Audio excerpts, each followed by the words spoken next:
Alright guys, Bitcoin diprediksi oleh The Simpsons menuju tak terhingga atau orang katakan infinity.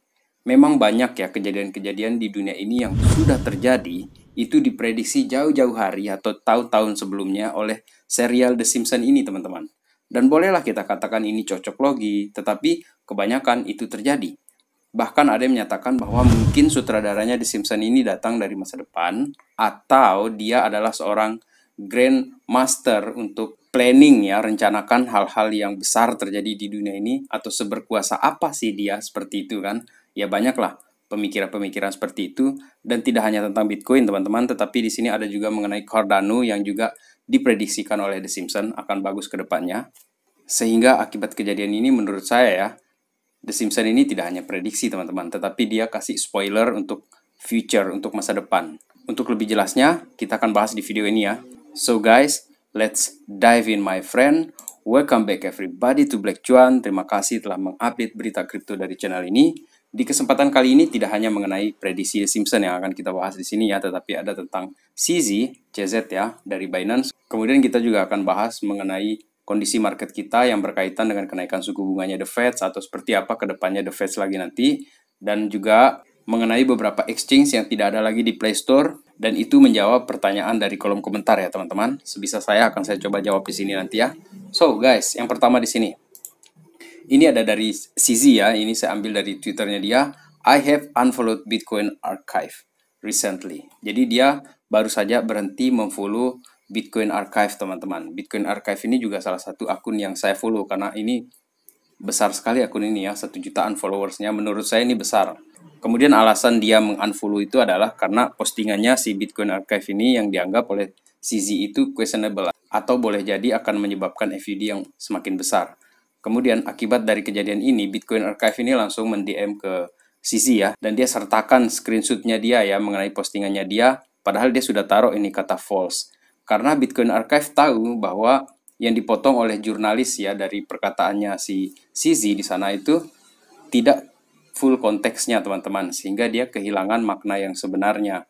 Jadi banyak orang itu nanti menyalahartikan apa yang dikatakan oleh jurnalis-jurnalis tersebut ataupun influencer-influencer di Twitter. Kemudian Sisi juga membalas di sini, please listen to the original email atau ask me anything lah, thanks. Dan setelah itu unfollow dia. Tetapi balik lagi ya teman-teman, ini kan haknya Sisi ya untuk follow ataupun mengunfollow orang lain, dan Bitcoin Archive juga tidak masalah ya. Kalau dia di-follow juga tidak apa-apa, dan tidak di-follow juga tidak apa-apa, katanya dia di sini ya. Kemudian masih tentang CZ di sini ya. Dia ini ada perdebatan sengit ya dengan Kevin O'Leary. Seperti yang kita tahu bahwa Kevin O'Leary ini kan salah satu spokesperson dari FTX ya. Jadi dia ini secara langsung menyatakan ya di salah satu wawancaranya dia bahwa Binance ini ingin memonopoli market, sehingga FTX itu dianggap sebagai ancaman, maka dia harus keluar dari games. Entah dengan bagaimana caranya, itu dikatakan oleh Kevin O'Leary di sini.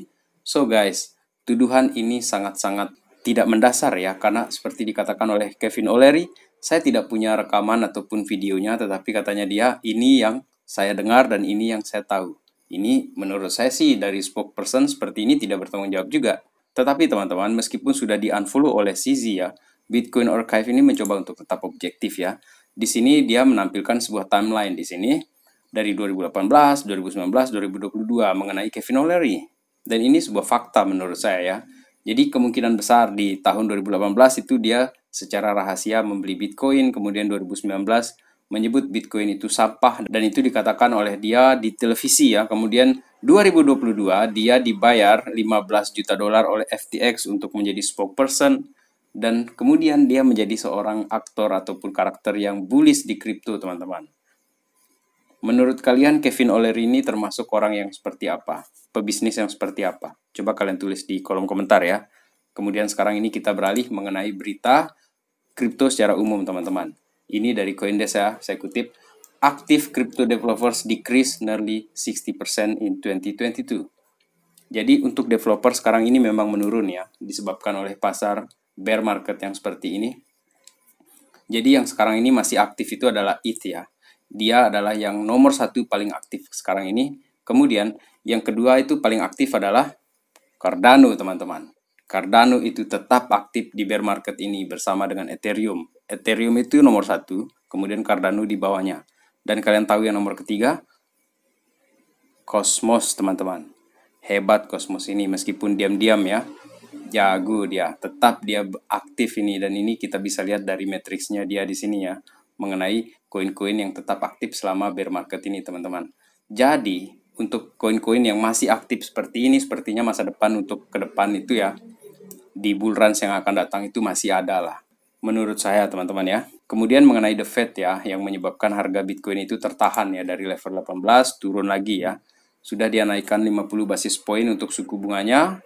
Kemudian ke depannya dia berencana ini dari 0,5 ini sepertinya meskipun ada turun dikit ya dari 0,75, ke depannya katanya Jerome Powell di sini ada kenaikan yang lebih lagi. Kalau 0,5 ini dirasa sudah bagus, tetapi untuk menggenjot inflasi ya, supaya bisa dijinakkan katanya The Fed itu, dia mungkin akan naikkan lagi di 0,75 atau bahkan di 1 basis point, teman-teman. Kita tidak tahu ke depannya seperti apa, dan saya tidak sedang menakut-nakuti kalian di sini, teman-teman. Ini adalah perkiraan bahkan keluar dari The Fed sendiri, teman-teman. Dan dari banyak pemberitaan-pemberitaan seperti ini ya, akhirnya muncul banyak ketakutan di pasar, sehingga kalau saya lihat dari Cointelegraph di sini ya, Bitcoin bear market itu akan menyebabkan 70% ya untuk dipnya lagi, dan akan membunuh banyak-banyak turis ya. Maksudnya orang-orang yang baru mengenal Bitcoin, kripto, begitu dia rasakan bear market ini, dia langsung tepar, teman-teman. Dia tobat beli kripto, dan akhirnya dia keluar dalam kondisi kalah. Begitu bull run, dia tinggal melongo melihat harga yang naik. Dan tentu saja kita tidak ingin hal itu terjadi kan. Maka dari itu ya kita bikin manajemen risiko kita sendirilah. Dan kita coba untuk selalu update berita, tidak hanya dari Black Cuan, teman-teman, tetapi ada banyak situs-situs berita yang bagus di luar sana ya. Dan salah satunya saya rangkum di sini. Kemudian untuk Bitcoin ini ya, mengenai harganya ini, teman-teman, ini juga masih kaitannya dengan ketakutan kita mengenai suku bunga yang akan dinaikkan oleh The Fed tadi. Bisa saja Bitcoin ini turun sampai 10K, 12K, bahkan ini akan terjadi di kuarter pertama 2023. Dan ini berdasarkan FanEck ya, sebuah institusi keuangan besar juga di dunia ini. Jika menurut kalian Bitcoin ini akan turun sampai level 10K, 12K, apa yang akan kalian lakukan, teman-teman? Coba kalian tulis di kolom komentar. Seandainya kuarter 1 2023 ini benar terjadi, teman-teman. Dan sekarang kita menuju ke The Simpsons yang seperti saya katakan di awal video ini, teman-teman ya, mengenai prediksi The Simpsons. The Simpsons episode shows Bitcoin going up to infinity. Bitcoin diprediksi menuju tak terhingga atau infinity. Jadi mengenai harga Bitcoin ini, teman-teman, itu ada muncul ya dari clue yang didapatkan oleh penonton. Itu dari running text yang jalan di bawah itu ya, teman-teman. Di sana dikatakan bahwa Bitcoin ini menuju infinity, teman-teman. Seperti kita lihat di gambar ini ya. Dan mengenai berita ini ya, ini saya ambil dari Twitter Fred DiBiase ya. Di sini dikatakan bahwa The Simpsons memprediksi Bitcoin goes to infinity. Must watch. Saya tahu ini sudah diposting berkali-kali, teman-teman. Dan ini merupakan postingan yang ya kita bilang aja dia reposting ya, seperti itu. Tetapi apa yang dikatakan di sini itu merupakan sesuatu hal yang belum terjadi, teman-teman. Apakah ini akan semakin positif untuk Bitcoin ke depannya? Atau mungkin ini bisa menjadi bahan diskusi kita saja, teman-teman ya, karena kan kita belum tahu apa yang terjadi ke depannya. Tetapi dari banyak event ya, seperti saya katakan di awal video, memang The Simpsons ini seperti memberi spoiler untuk masa depan. Jadi dia kasih spoiler kayak kita nunggu filmnya One Piece atau serial One Piece yang setiap minggu itu, dia kasih spoiler terus ini. Dan setelah dia bikin spoiler, tiba-tiba kejadian. Wah, kenapa saya nggak ikutin ini dari kemarin ya, seperti itulah. Atau barulah kita deng gitu, wow gitu, benar terjadi, seperti itulah. Tetapi walau bagaimanapun, teman-teman, namanya prediksi bisa ya juga bisa tidak. Sehingga saya juga tidak sedang membuat cocok logi atau memaksakan ya cocok logi di sini, teman-teman ya. Kemudian untuk Cardano ya, seperti saya katakan tadi. Cardano itu juga ya, teman-teman, diprediksikan oleh The Simpsons di sini, dikatakan bahwa Cardano itu akan good ke depannya, dan itu juga keluar dari running text di acara The Simpsons ini juga, teman-teman. Jadi berbeda dengan XRP ya, yang dikatakan 589 ya untuk XRP itu. Dan XRP ini teman-teman, how fake Simpson screenshot fooled Ripple Bulls. Jadi sebenarnya di sini tidak pernah ada ya serial The Simpsons yang menyatakan mengenai harga XRP itu menuju 589 itu teman-teman. Jadi ini adalah editan ini. Ini murni editan. Dan memang banyak ya ketika saya memposting video yang ini nih mengenai The Simpsons ketika beberapa bulan yang lalu ya saya buat video itu, banyak yang berkomentar di sana bahwa 589 itu bohong, hoax segala macam. Itulah kenapa saya tidak pernah bahas itu teman-teman, karena saya tahu orang-orang yang suka dengan XRP pasti sudah tahu mengenai 589 ini merupakan bukan bagian dari acaranya The Simpsons ataupun serialnya The Simpsons yang sebenarnya, karena kalau kita nonton juga acaranya tidak ada yang seperti itu teman-teman ya. Kemudian satu lagi di sini, ini mengenai FTX ya teman-teman. Di sini saya ambil dari Sekolah Kripto Indonesia ya. Ini boleh di-follow ini. Akun ini bagus sekali ya. Banyak hal yang dia jelaskan di sini mengenai kripto itu bagus menurut saya. Jadi sudah diprediksi The Simpsons dari 13 tahun lalu. Oke, ini edisi yang badut yang ditangkap itu ya teman-teman. Kemudian ini mungkin ada mirip ya rambutnya ini, cuman dia tidak botak saja di bagian ininya. Jadi ini mengenai Sam Bankman yang ditahan oleh polisi, kemudian dia dinaikin ke mobil itu teman-teman ya. Dan saya sudah minta izin juga ini kepada Sekolah Kripto Indonesia ya untuk membuat konten dari postingan mereka ya. Dan melalui postingan kali ini saya ingin terima kasih ya kepada Sekolah Kripto Indonesia yang kasih saya izin ya di sini atau membalas lah apa yang saya minta kepada mereka ya. Dan jika saja teman-teman ini benar ya sesuai dengan skripnya The Simpsons, benar-benar pas ya dengan apa yang dikatakan oleh si sutradara di sana teman-teman. I don't know. Dunia ini benar-benar dijalankan oleh The Simpsons sepertinya kalau itu benar teman-teman. Bahkan saya katakan tadi tuh spoiler ke masa depan. Jadi kayaknya kita disuruh nonton The Simpsons. No, not like that teman-teman. Ya kita tetap bikin analisa, tetap kita bikin jadi bahan diskusi, dan sambil kripto kita itu kita DCA atau kita beli semampu kita. Kalau kita tidak ada uang jangan dipaksa teman-teman. Kemudian berkaitan dengan itu, ini postingan yang menarik ya dari Hotelier Crypto teman-teman. Salah satu akun besar juga di Indonesia. Menurut saya dia akan besar ke depannya. Karena saya juga baru-baru ini follow sekitar beberapa bulan lah. Jadi bagi yang sudah lama follow kita katanya dia di sana ya. Pasti tahu ya bahwa kita ini mengambil langkah kecil-kecil atau baby step. Dan dia ini mempost ya sebuah screenshot dari Yves Lamoureux ya. Ini tentang baby step. Pelan-pelan teman-teman. Ini bukan tentang kita mau all in, beli banyak, begitu banyak uang langsung kita beli semuanya. Karena kita tidak bisa mendapatkan harga yang pasti di sini teman-teman. Kita katakan sudah bottom, ternyata bottomnya tembus lagi. Beli lagi di bawah, ini sudah bottom, tembus lagi seperti itu. Maka yang dilakukan itu adalah slow saja, ambil baby step, langkah kecil-kecil. Kalau menurut saya yang plankton di sini, beli semampu kita, sedikit demi sedikit, cicil saja teman-teman secara konsisten. Sehingga nanti ketemu rata-rata pembelian kita itu bagus di bawah. Dan begitu bull run sudah mulai start, di situ saja sudah kelihatan untung kita. Apalagi begitu bull run-nya udah jalan terus, dia naik seperti itu kan. Dan di situ kita sudah mulai keluar sedikit demi sedikit, dan akhirnya bisalah kita mendapatkan berlipat-lipat teman-teman ketika bull run itu datang.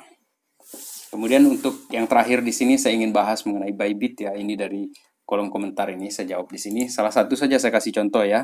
Untuk Bybit review 2022 ini saya sudah pelajari di sini dan tidak ada mengenai penjelasan kenapa Play Store itu menghilangkan Bybit teman-teman. Kemudian di akun resminya mereka saya juga sudah ikut nimbrung di sana dan tidak mendapat balasannya. Kasihan sekali Black Cuan tidak dibalas di sini. Kenapa? Bybit tidak ada lagi di Play Store. Ini tanggal 15 Desember teman-teman, nggak ada dibalas sama sekali. Kemudian akhirnya saya masuk ke Google di sini teman-teman. Di sini ada pertanyaan yang bagus ya. Tidak dapat menemukan aplikasi Bybit di Play Store. Kenapa ini terjadi? Dan ada satu jawaban di sini. Dan semoga ini membantu juga teman-teman ya. Ini dari Ade Triputra. Jadi dikatakan ya bahwa penyebab terjadinya aplikasi tidak ditemukan di Play Store itu memang banyak ya. Jadi ini dia menjawab kemungkinan juga nih. Sebagian besar penyebabnya itu langsung dari pengembang aplikasi tersebut. Contoh, aplikasi tersebut sudah tidak rilis lagi di negara kita. Jadi mungkin ya di Indonesia, di regional kita nih di Indonesia ini sudah tidak bisa lagi nih beberapa exchange seperti dikatakan di kolom komentar tersebut teman-teman. Dan saya contohkan salah satunya saja ini Bybit. Jadi kemungkinan tidak lagi beroperasi di wilayah regionalnya Play Store-nya Indonesia seperti itu ya. Atau juga di sini katakan pengembang sedang menghentikan rilis aplikasi tersebut. Jadi, sebaiknya menghubungi ke pengembang aplikasi tersebut secara langsung. Dan saya tidak direspon di sini juga teman-teman ya. Jadi kemungkinan ada juga jawaban-jawaban lain ya. Jadi ini kemungkinan teman-teman, bukan jawaban pasti. Untuk teman-teman yang mungkin ya punya aplikasi Bybit atau sudah pernah melakukan trading di Bybit, menurut saya tidak ada masalah ya. Karena saya juga ada di Bybit, tetapi dana saya sudah keluarkan di 2021 kemarin ya, sehingga saya hanya ada di Binance ataupun di toko kripto ataupun di Indodax teman-teman. Jadi untuk Bybit saya sudah tidak ada di sini teman-teman ya. Tetapi kalau saya buka lagi aplikasinya masih kok, masih normal dia. Jadi kalau mau aman ya mungkin pindahkan ke wallet kalian pribadi ataupun dipindahkan ke exchange-exchange yang mungkin kalian lebih percaya teman-teman ya. Dan kesimpulan saya untuk video kali ini teman-teman ya, menurut saya untuk kita di ekosistem kripto ini sebaiknya melakukan apa yang dikatakan oleh Hotelier Crypto tadi itu ya. Baby step teman-teman. Step by step, langkah-langkah kecil saja. Kita akumulasi sedikit demi sedikit, semampu kita teman-teman. Karena kalau kita mau timing ini market, susah teman-teman. Karena volatilitas itu gila banget. Jadi menurut saya, seperti yang juga diprediksikan ini oleh The Simpsons ya, ke depannya, Bitcoin itu akan bullish ke depannya, akan ada bull run yang akan datang. Dan The Simpsons juga sudah kasih clue bahwa dia sangat bullish ya di dalam serial TV-nya dia ini. Buy, buy, buy katanya dia di sini. Dan ditunjukkan juga ya dari screenshot-nya dia di sini ya. Untuk running text-nya itu ada Bitcoin Infinity. Yang kalau saya artikan, ini akan membuat Bitcoin melambung harganya di masa depan. Tetapi mohon diingat teman-teman, video Black Cuan ini bukan financial advice ya. Jadi di sini hanya sharing opini, bahkan kita berdiskusi teman-teman. Jadi untuk keputusan membeli ataupun tidak membeli, itu tetap di tangan kalian. Baik, demikian ya video kali ini. Terima kasih telah menonton. Salam Black Cuan. Peace my friend.